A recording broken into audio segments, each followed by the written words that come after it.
Airship, a Final Fantasy picture book review.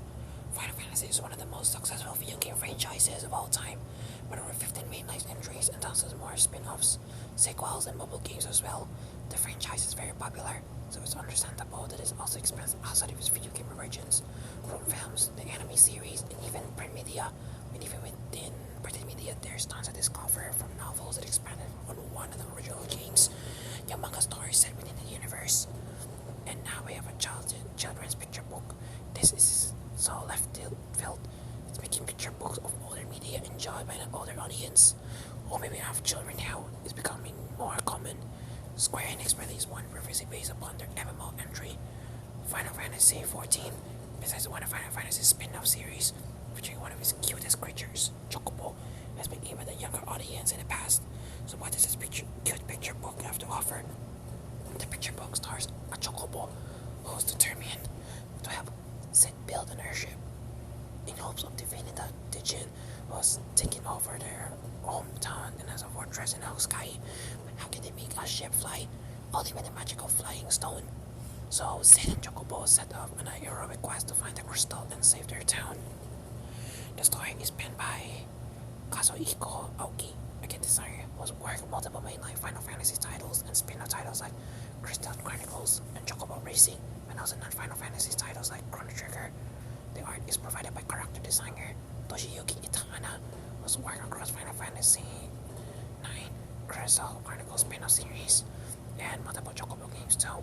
So it's safe to say that the Final Fantasy picture book, based on the cute bird mascot of the series, is in very good hands.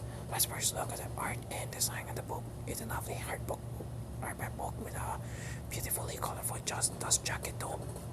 If you're a long-time fan of the series, you become many key visual references to other games as well. The cave and eyes that Sid and Chocobo must identify the crystal looks for much like the eyes covered in Final Fantasy IX. The battle scene with the Digit has the well-known character classes illustrated sideways. Position how they are in the older games in combat, and the crystal design feels familiar to many crystals across the series. It's a hand-painted style as well, which gives it a timeless, well-made feel to the story. The new characters made for the book, like the townsfolk, look cute and distinct, and you have many familiar monster with designs like bombs in here as well.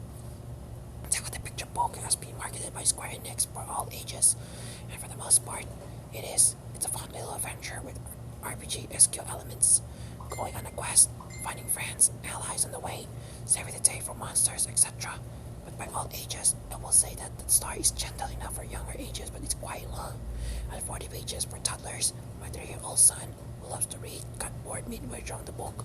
And vocabulary-wise, with its bigger worlds like Tethering and ultimately, it's not recommended for kids to read by themselves until key stage 2, 8 years old plus.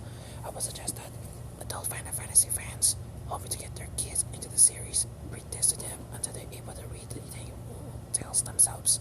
Speaking as a Final Fantasy fan, as well as a parent who reads a lot of kids' books, I will say that this book is mostly fine on the enjoyment scale. The story is cute and simple, but it also assumes that the reader knows a lot of other Final Fantasy tropes and quirks already prior to reading. For example, Chocobo and Sid are saved by a warrior, red mage, black mage, and white mage, but the book never explains who they are or what they do individually. And Chocobo's kick move is important for the finale of the book, but his talent for this is never set up beforehand. It feels like a story made up by a fan, for a fan, later converted into a kid's story without realizing that the younger audience might need more context, and perhaps more editing of the vocabulary to make the book more accessible to the different audience. Because Kazuhiko Aoki admits in the back cover that this is a first attempt at the picture book, so mistakes are expected and forgiven.